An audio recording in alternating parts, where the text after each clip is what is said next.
The Guardian.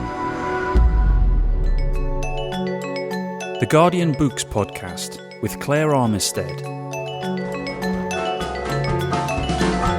I'm William the Conqueror, my enemy stood no chance. They call me the first English king, although I come from France.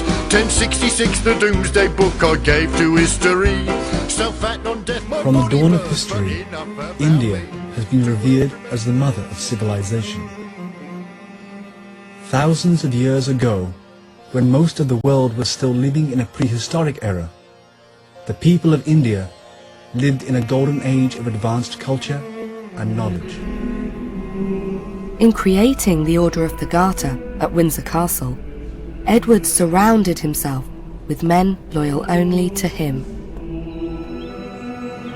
Edward was changing the way the knighthood would fight this war.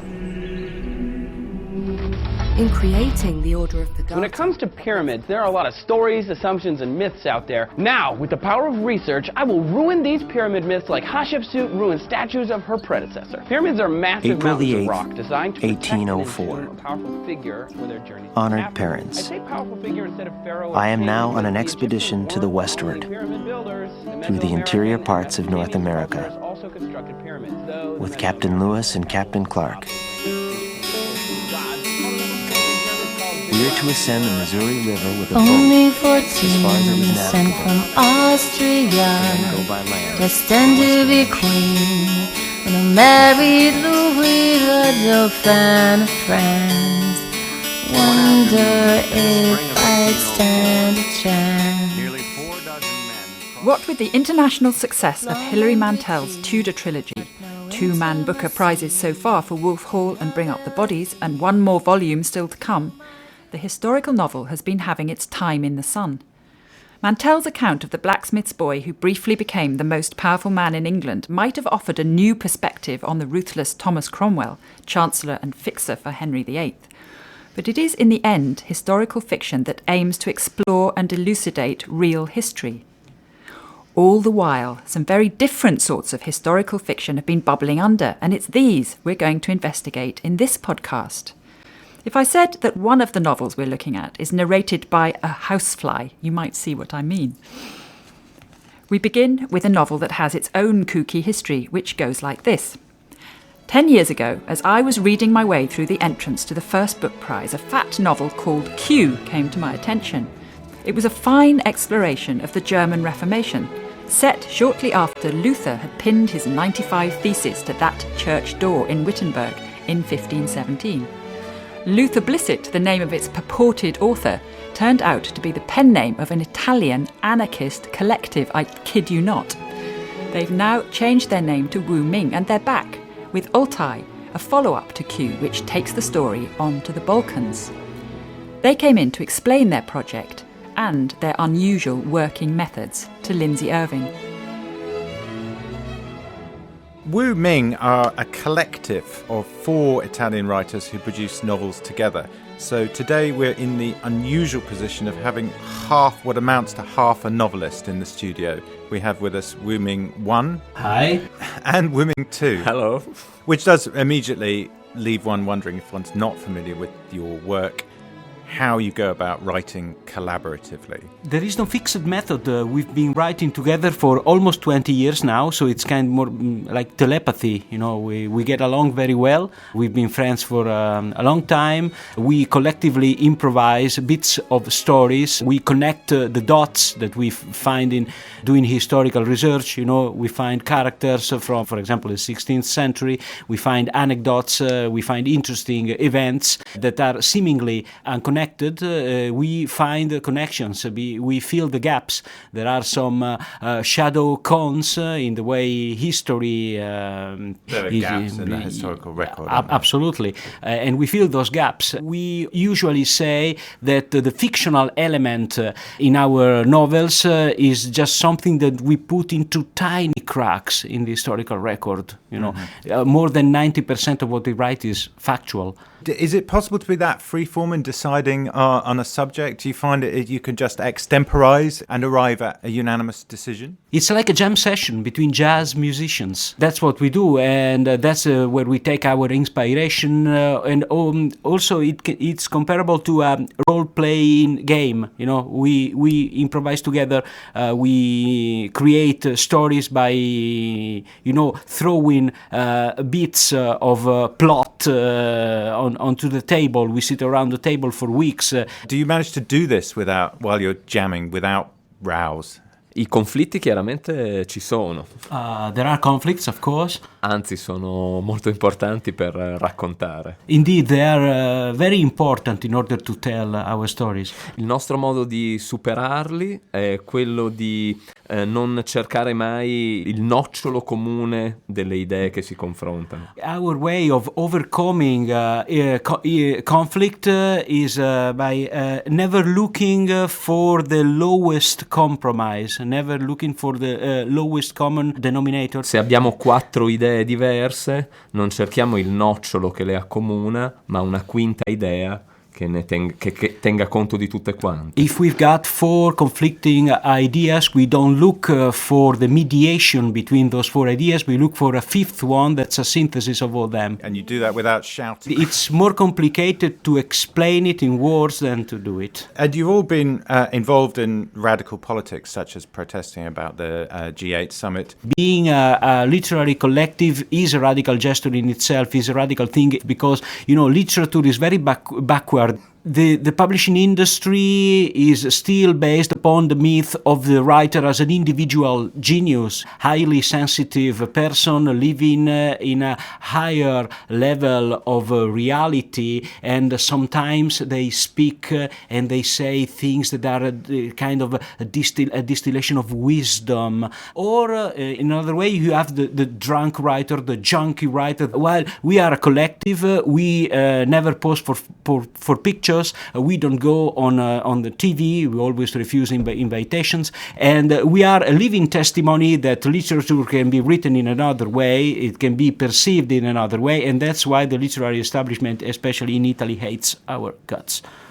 In a similarly anti-individualist fashion, you have taken a very unusual approach to copyright, sometimes described in your version as copyleft. Our books have a copyright. We own that copyright, but our books are freely reproducible by readers. They can be downloaded from our website. Then readers can do whatever they want with them, as long as it's not for a commercial purpose, as long as they don't make a profit out of it. If they make a profit, we want to share.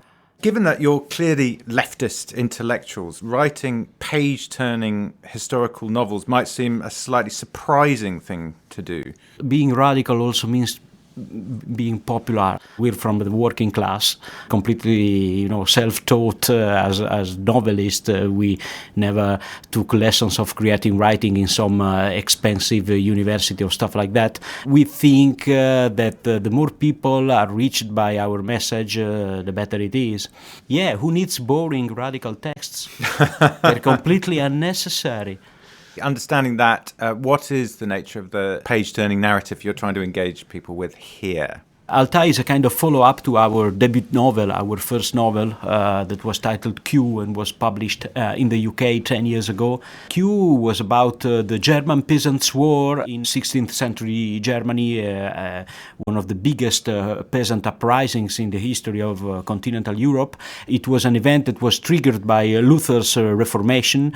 The book was about radical figures, radical characters, overcrowding Germany. This is a kind of a follow-up because some characters already appeared in that old novel, but this time the story is not set in Germany, it is set in the Mediterranean, the Balkans, and Turkey, Istanbul, the Ottoman Empire. It's about the Cyprus War. We decided to talk about the Battle of Lepanto because the Battle of Lepanto is an important foundational myth for the right wing in Italy, because it is very frequently described as the day we treated Muslims as they deserve. It does make you think of this kind of story that popular theory among neoconservatives of the clash of civilizations. Exactly. The Battle of Lepanto was the mother of all clashes of civilization.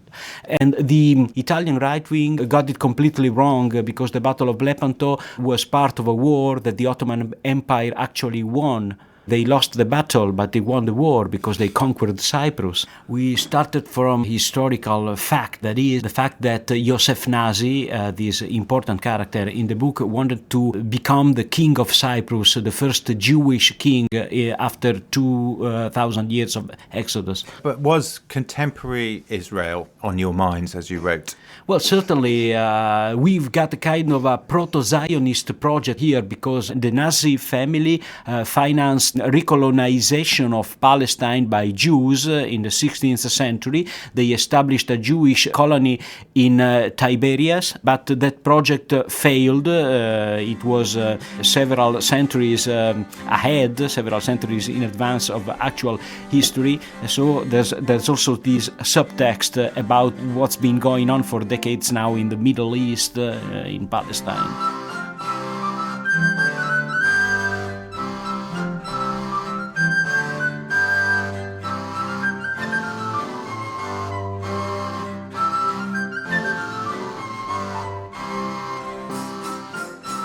Wu Ming talking to Lindesay Irvine, and Altai is out now from Verso.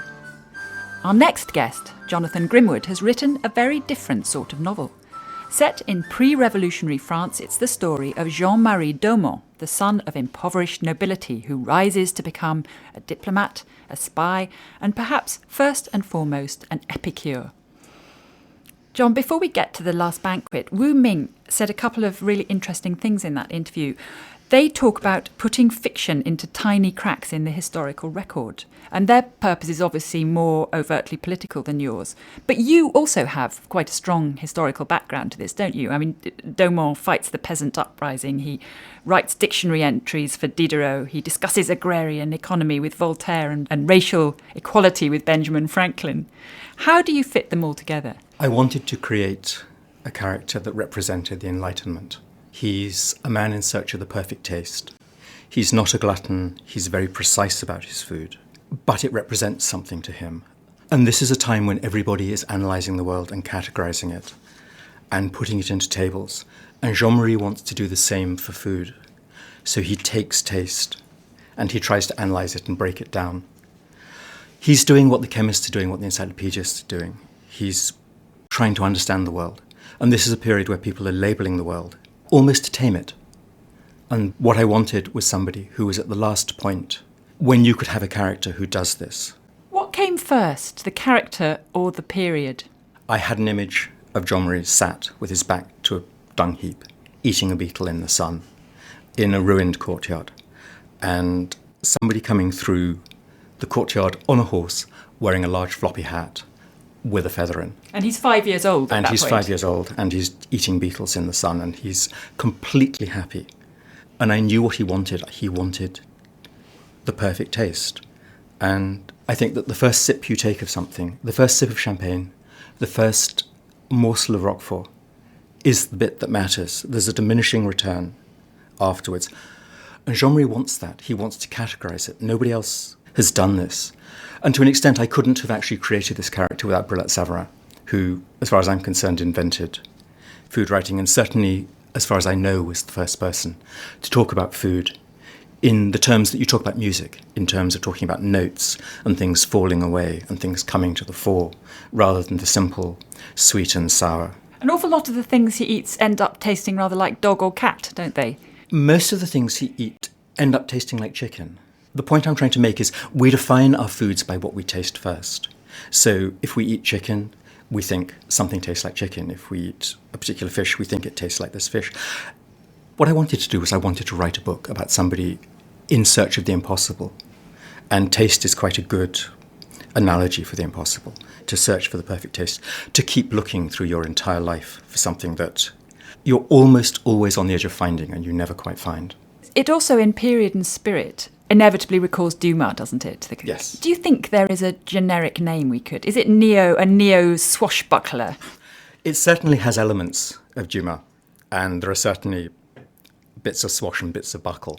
And There are no, as far as I remember, actual battles, but there are revolts and there's escapes. That's him fighting off peasants. Yes, yes. Which he does quite a lot in his early days. Yes, certainly one major revolt, which actually leads him to the girl he marries and also leads him to getting access to a wolf's heart. No, that's actually... Which tastes like dog. Which tastes like dog, as it would.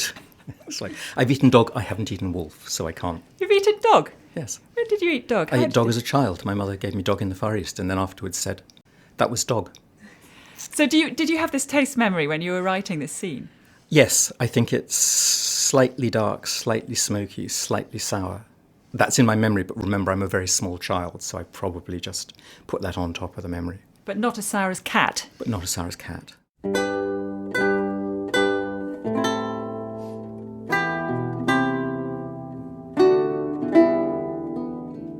My earliest memory is sitting with my back to a dung heap in the summer, crunching happily on a stag beetle, and wiping its juice from my chin and licking my lips, and wondering how long it would take me to find another.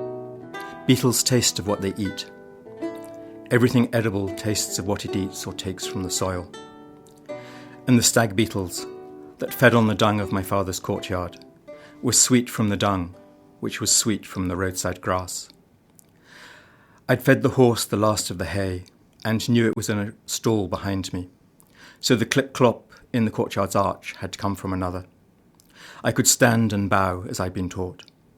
But the sun was hot that summer, and my mother and father were still asleep in their room, with the shutters closed, and I'd been ordered not to disturb them, so I stayed where I was. Luck brought me another stag beetle as the stranger cleared the arch, and I popped it into my mouth before he could demand that I share. The stranger swore, and the two men with him trotted forward on either side.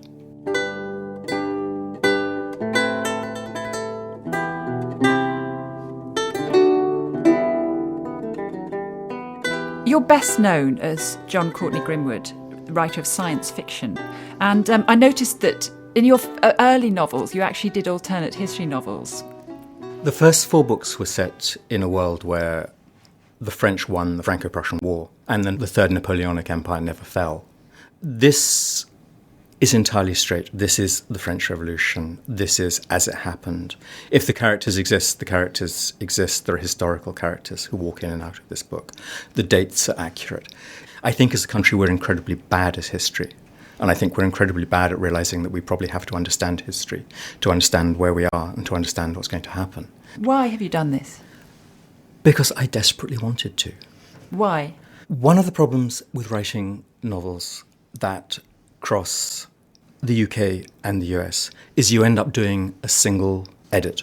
You end up with a single edit that has to keep editors happy, both sides of the Atlantic, and this tends to be a simplification. I wrote this book without a contract. I wrote this book entirely for myself. I just sat down at a kitchen table and began it with a picture of Jean-Marie. I'm interested in the popularity of the French Revolution, and I wonder whether that's something to do with the fact that you have Benjamin Franklin arriving on the scene. Do you think that the popularity is partly because it's something that belongs to American history and British European history? The beautiful irony of this is that the French funded the American Revolution, gave America its freedom, and in the process destroyed themselves. The French monarchy bankrupted itself, funding freedom in America, and then lost its own power. I also think it's about where we are.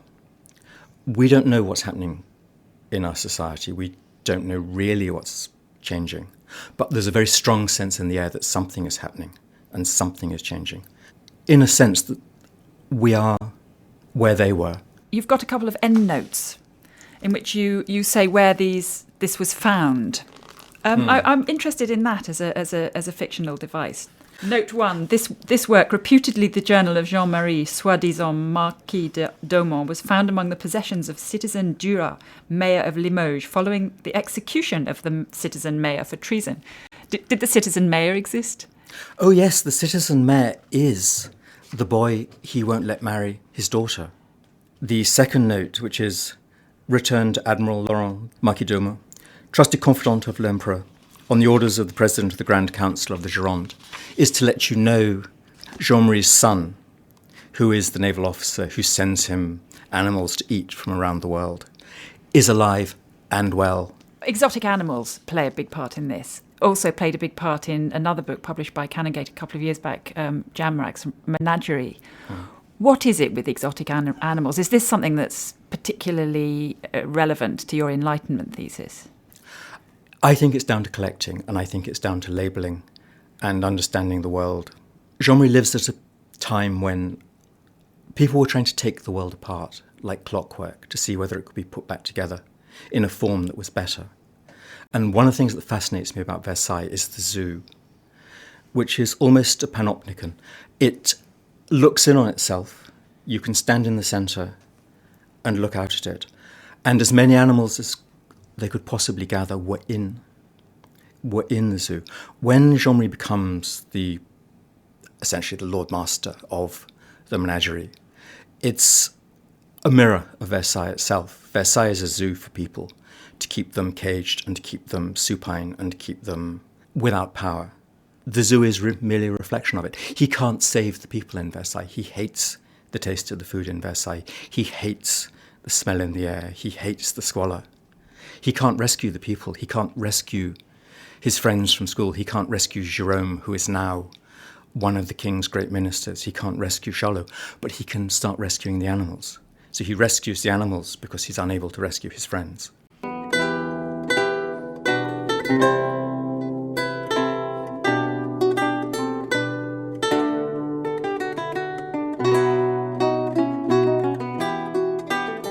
The Last Banquet is published by Canongate. And now to that fly which I mentioned at the start of this podcast. His name is Jacob, and he's the creation of Rebecca Miller. She's the filmmaker, artist, novelist, daughter of playwright Arthur Miller and photographer Inge Morath. In Jacob's Folly, she uses history in a rather different way, to trace her Jewish heritage through the centuries, from 18th century France to 21st century America. Here's a taste. So Masha is taking acting lessons secretly. She's an observant Jewish girl, one of 10 children, 21 years old, and she gets herself stuck in Manhattan on Shabbos, where she can't take the train anymore after sunset, and she stays with her scene partner, Hugh. And the next morning, she decides to rehearse their scene in the Tennessee Williams play they're doing together. She picked up his copy of the play, which was on the floor, and leafed through it. "You don't understand," she said. "What's that?" "To you, all the rules are weird and hard, right? You think being a real Jew is hard. Seems like it. But I know the rules like I know how to breathe, so it's easy. What's hard is living without the rules. That's hard." "I'm sorry if I said something I shouldn't have," he said. "I do that a lot." "Let's play the scene," she said, tossing the play on the couch. He plucked the lawn chairs out of the way so they would have room to work. I flew onto a standing lamp and watched them. From the moment she began the scene, Masha's body changed.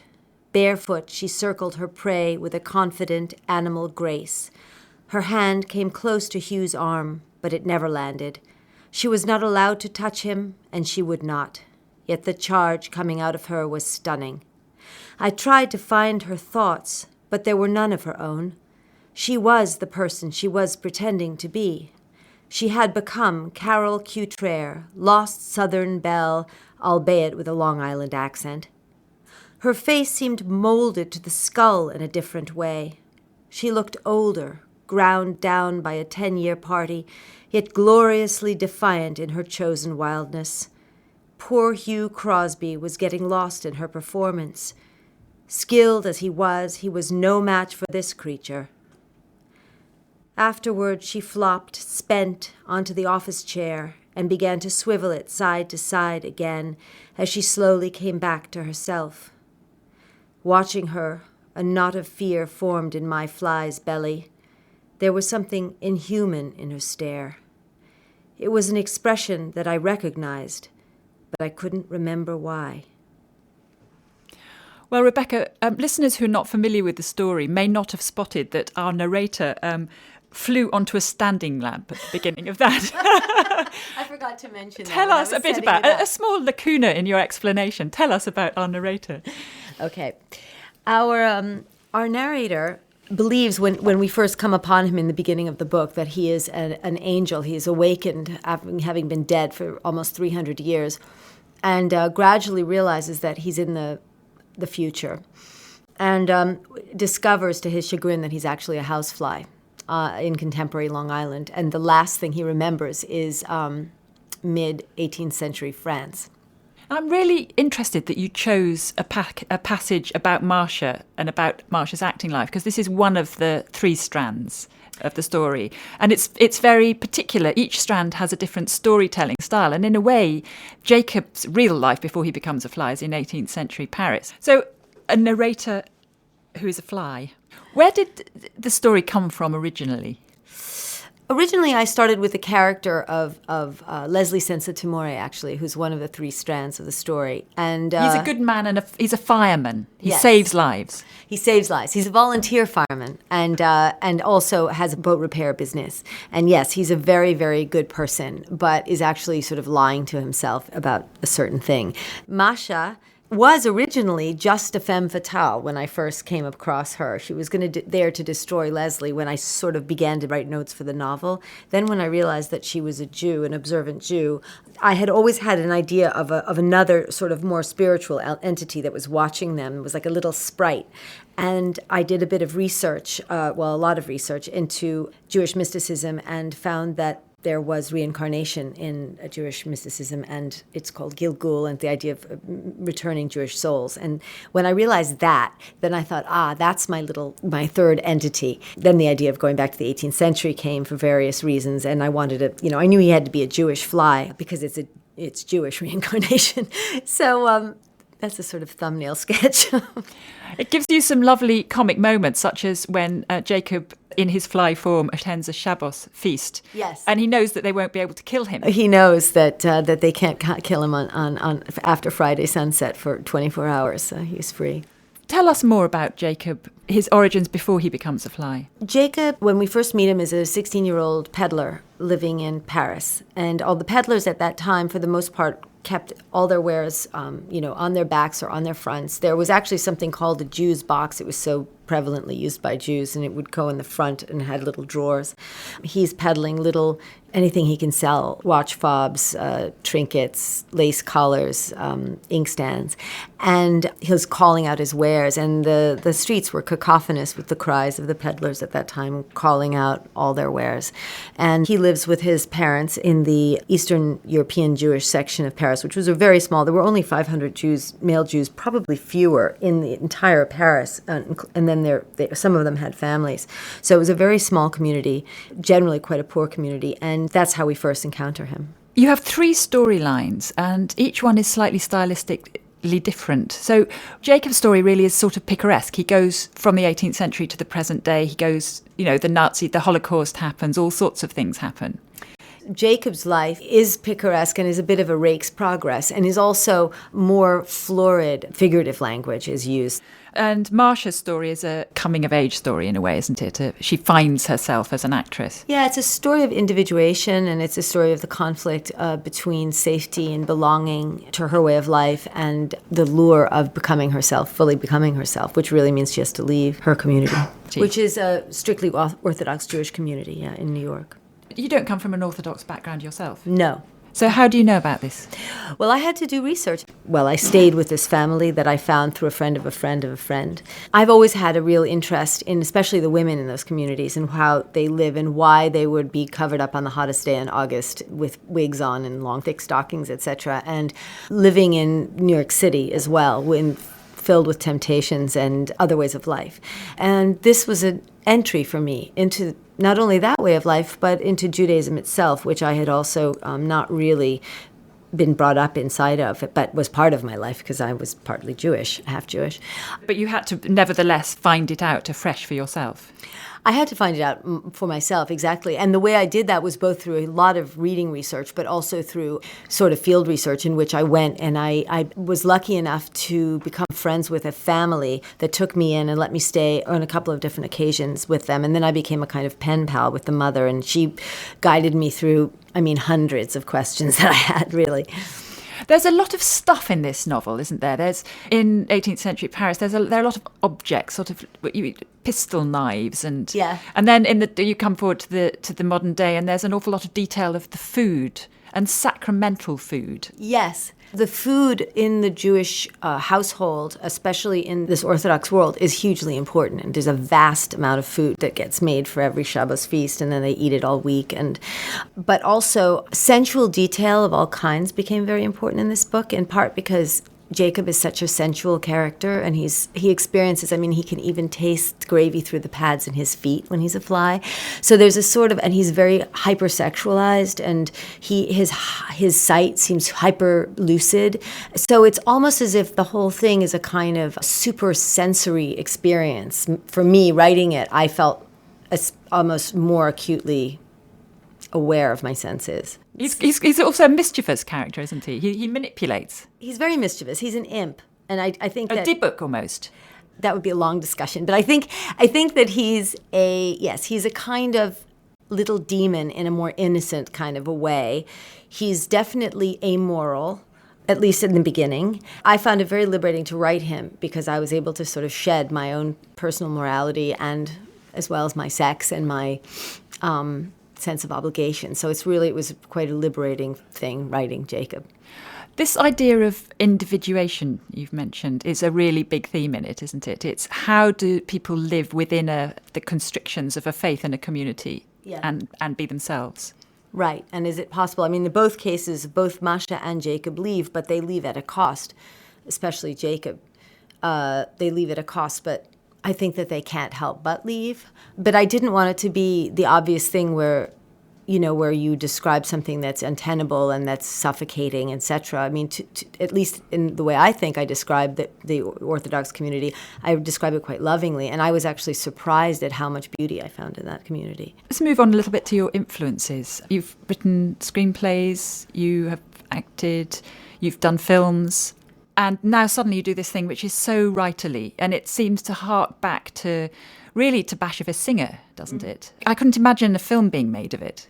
No, I didn't see it as a film. I still don't see it as a film. At the moment, it was really a book, and I think it's just a book. I don't, 5 years from now, I don't know. I'm not going to swear to it. And Bashevis Singer definitely was one of the greatest influences. But I think it also comes out of the tradition that he came out of, which is Jewish folk tales, which I found just amazingly rich and sort of shocking. The other person it drew to mind for me was Chagall. Huh. But the way that you have characters flying through the air and Yes. everything sort of is real, but not real at all. That's a very good point, and I think that those two artists also have a lot in common. And then also, just in terms of form, I was definitely thinking about Braque and Picasso and Cubism and that way of looking from different facets at one narrative. You must live quite different lives. You have this writing life, which has taken you back into Jewish folklore, and you have a sort of almost a Hollywood. You're married to Daniel Day-Lewis. You must have quite a glamorous other side to your life. Well, that part of my life that you're describing is like maybe 0.5% of my real life. That would be once every 5 years I go to one of those shows, but it's not really my life. My real life is just a working life. Our life is, it's about getting up and doing your work and getting on with your life. Really, including, whether it be writing or if I'm making a film, it's collaborating with my collaborators and then finally being on a set. The other part, the part where you're public, is really tiny amount. But there's another point that I was making is that the writerly part of a film is very small, isn't it? It's very small chunks, whereas this is sort of luscious, great passages. Oh, I see what you're saying. Yes. In that sense, yes, it's a hugely different medium. Writing a screenplay is like a blueprint, and really writing a novel, it's the thing itself. It's lush and it's complete. And I think the more I write, the more I just enjoy the act of writing and what you can do with writing and the freedom that you can find in writing, which you can't have on your own in film. The kind of freedom I can have in this novel would take teams of people to help me with. And that's a very different thing. And the collaboration involved in that is very beautiful in some ways. It can be very frustrating, but there is something about just owning your world and being able to create it yourself, which is beautiful.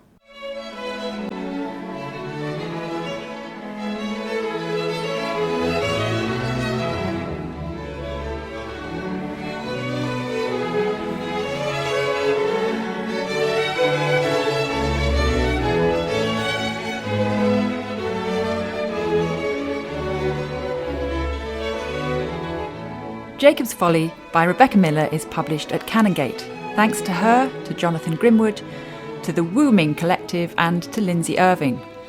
In the next 2 weeks we'll be dropping in on the book club with Zadie Smith on her most recent novel of London life, N.W., and Paul Theroux going back 30 years to his great Railway Bazaar. Until then, from me, Claire Armistead, and producer Tim Maybe, fare thee well.